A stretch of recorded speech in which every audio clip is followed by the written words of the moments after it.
Hello everyone, আসসালামু আলাইকুম। সবাইকে জুমা মোবারক দিয়ে শুরু করছি আজকের ভিডিওটা। আর জুমা মোবারকের পাশাপাশি বলছি যে আমার আজকে মনটা ভীষণ পরিমাণে খারাপ এই জন্য না যে আপনারা থাম্বনেল এবং টাইটেল দেখে যে ঢুকছেন ওই কারণে না। আমার আসলে মন খারাপ হচ্ছে আমাদের দেশের প্রচুর পরিমাণে বন্যা তৈরি হয়েছে, আর হঠাৎ করে বন্যা হয়েছে যে এটার কোনো প্রস্তুত ছিল না। আর আমার যে সব জায়গায় বন্যা প্রভাবিত হয়েছে সেই জায়গায় আমার হচ্ছে প্রচুর পরিমাণে ভালোবাসার লোকগুলো ওখানে বসবাস করে। কারণ নোয়াখালী, কুমিল্লা, লক্ষ্মীপুর যে ওই দিকে আর যে 8টা ডিস্ট্রিক্ট, সেই 8টা ডিস্ট্রিক্টে আমার প্রচুর পরিমাণে মানুষ যারা আমার ভিডিও দেখে এবং আমাকে অনেক ভালোবাসে, আমার পাখিগুলোকে অনেক ভালোবাসে। সেই ভালোবাসার মানুষগুলোকে যেন সুস্থ থাকে এবং ভালো থাকে তাদের জন্য দোয়া করবেন। আর এই কারণেই কিন্তু আমার মনটা ভীষণ পরিমাণে খারাপ, কারণ আমার ভালোবাসার মানুষগুলো ভালো নাই। সবাই আমার ভালোবাসার মানুষগুলোর জন্য দোয়া করবেন এবং যে যার মতন করে হোক সে যে হেল্প করার চেষ্টা করবেন। যার যতটুকু প্রয়োজন সে ততটুকুই দিয়ে হেল্প করার চেষ্টা করবেন। আসলে আমি মুখ দিয়ে আমার কথা বের হচ্ছে না, এত পরিমাণে আমার খারাপ লাগা কাজ করছে। যাই হোক, আপনারা আপনাদের সর্বোচ্চ দিয়ে যে আশেপাশে আছে আমার যারা দর্শকরা দেখে আর যারা অ্যানিমালস লাভার অর্থাৎ পাখি লাভার, পশু পাখি পছন্দ করে, তাদের মন কিন্তু অনেক উদার হয়ে থাকে। তো সেই জন্য যে যেভাবে পারুক সে সেইভাবে যেন, যে যদি সত্যিকারে আপনি পাখি প্রেমিক হয়ে থাকেন বা পাখিকে ভালোবেসে থাকেন তাহলে আপনি আপনার দিক থেকে হেল্প করার চেষ্টা করবেন।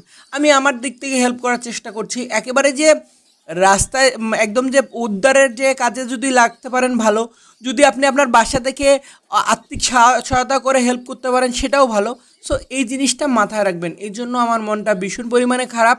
আপনারা আমার ভালোবাসার লোকের জন্য দোয়া করবেন, বারবার বলছি, এবং সর্বোচ্চ দিয়ে পাশে থাকার চেষ্টা করবেন। যাই হোক, আজকের ভিডিওতে আপনাদেরকে যেটা দেখাচ্ছি সেটা হচ্ছে কবুতরের বাচ্চা সংগ্রহ করা।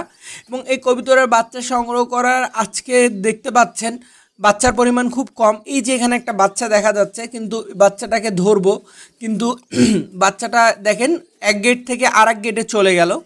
আর আবারও তেলাপোকা তৈরি হয়েছে দেখতেছি, আবারও তেলাপোকারও ওষুধ দিতে হবে। তেলাপোকা আসলে এত পরিমাণে এদের বংশবৃদ্ধি করে, এই যে একটা ইন্নানিল্লাহ একটা খারাপ জিনিস দেখতে হলো, কিন্তু খারাপ জিনিস দেখলেও আসলে আমার খারাপ লাগার কিছু নাই। কারণ আমার মানুষের যে জায়গায় নিরাপত্তা নাই, মানুষ যে জায়গায় ঘুম থেকে উঠে দেখতেছে সে পানির উপরে পড়ে আছে, তো আর সেই জায়গায় পশু পাখি নিয়ে আমার এতটাই মন খারাপ। আর কালকে সারা রাত ঘুমাতে পারিনি, এতটা খারাপ লাগা কাজ করছে এই মানুষের আর্তনাদ দেখে।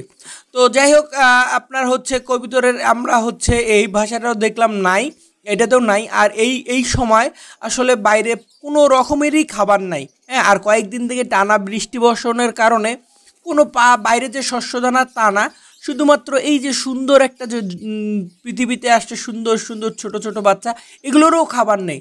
সো এই জন্য কিন্তু পাখির কবুতরের বাচ্চাগুলো মারা যাচ্ছে।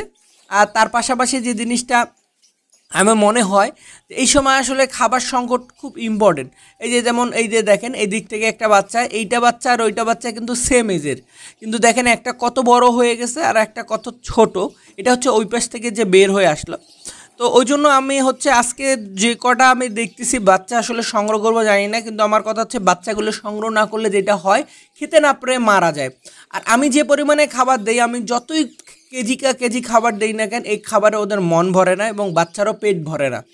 হ্যাঁ, এখন অনেকে বলবেন আপনি খাবারের উপর দিবেন, আসলে দেশি কবুতরকে আপনি হাতে খাওয়ায় ওদের মন ভরাতে পারবেন না, এটা হচ্ছে বড় কথা। তারপর এই যে একটা কিউটের ডাব্বা সাদা বাচ্চা, এটাকে আমরা দেখতে পাচ্ছি এবং এই কিউটের ডাব্বার বাচ্চাটা ধরবো। এই বাচ্চাটাকেও রাখবো না, আমরা কোনো বাচ্চাই রাখবো না আজকে। আমার মনে হয় না আজকে কটা বাচ্চা পাবো, আমার সন্দেহ আছে। এবং আজকেই সর্বপ্রথম মনে হয় যতদিন কবুতরের বাচ্চা সংগ্রহ করছি সবচেয়ে কম কবুতরের বাচ্চা মনে হয় আজকে আমরা সংগ্রহ করতে পারবো। আমি প্রথমেই বুঝতে পারছি, মাশাআল্লাহ। এই যে দেখেন একটা ছোট্ট বাচ্চা নিয়ে বসে আছে ওর বাবা বা মা, যাই হোক। তো তারপর হচ্ছে এগুলোতে নাই, একদম ফাঁকা। আর যারা কবুতর লাভার তারা বারবার বলে এই যে দেখেন আরও একটা বাচ্চা মারা গেছে, ইন্নানিল্লাহ। আর এগুলো সব বাচ্চা মারা গেছে, যেটা হচ্ছে খাবারের সংকটের কারণে। আর এটা আমার হাতে না, আর কিন্তু আমার হাতে এই বাচ্চাগুলোকে যদি আরও 5 দিন 4 দিন আগে সংগ্রহ করতাম তাহলে এই বাচ্চাটা মারা যেত না। এটা হলো কথা। এটা হচ্ছে আমার খামখেয়ালিপনার জন্য হয়তোবা মারা গেছে। আসলে এইটা হচ্ছে আমার মনে হয়। যাই হোক, এটা রিজিকে যেটা নাই সেটা নিয়ে আসলে কথা বলে কোনো লাভ নাই। তো মোটামুটি এই যে এখানেও দেখেন আবারও নতুন নতুন করে কিছু কিছু কবুতর ডিম পাড়ছে, বাচ্চা ফুটছে। আর আমি খাবার আগের চেয়ে অনেক পরিমাণে বাড়াই দিছি, মানে শস্য দানাগুলোও বাড়াই দিছি। মাশাল্লাহ, একটা কিউটের ডাব্বা বাচ্চা দেখতে পাচ্ছি। পাশাপাশি মোটামুটি আর এই যে দেখেন এতগুলো খোপ ফাঁকা থাকার পরও এরা হচ্ছে ডিম একদম নিচে পারছে, এতগুলো ক্ষোভ থাকার পরও। আচ্ছা, যে যেখানে মন চায় পারুক, এটা নিয়ে কোনো ফ্যাক্ট না। এই যে মাত্র এই কয়টা বাচ্চা সংগ্রহ করলাম, কিন্তু এই বাচ্চা কটা সংগ্রহ করেও আমার কোনো মনে দুঃখ নেই। মনে দুঃখ হইলো আমার ভালোবাসার লোকগুলো ভালো নেই। আর আপনারা ভালোবাসার লোকগুলোর পাশে থাকেন, যে যেভাবে পারেন। আমি বারবার বললাম, ভিডিওর শুরুতেও বললাম, শেষেও বললাম। যাই হোক, এতক্ষণ আমার সঙ্গে থাকার জন্য অসংখ্য ধন্যবাদ। সবাই ভালো থাকবেন, সবার ভালোবাসার পাখিগুলো ভালো থাক এবং আমার ভালোবাসার মানুষগুলো ভালো থাক, এই দোয়া করবেন। আজকের মতন বিদায় নিচ্ছি। আল্লাহ হাফেজ। আসসালামু আলাইকুম।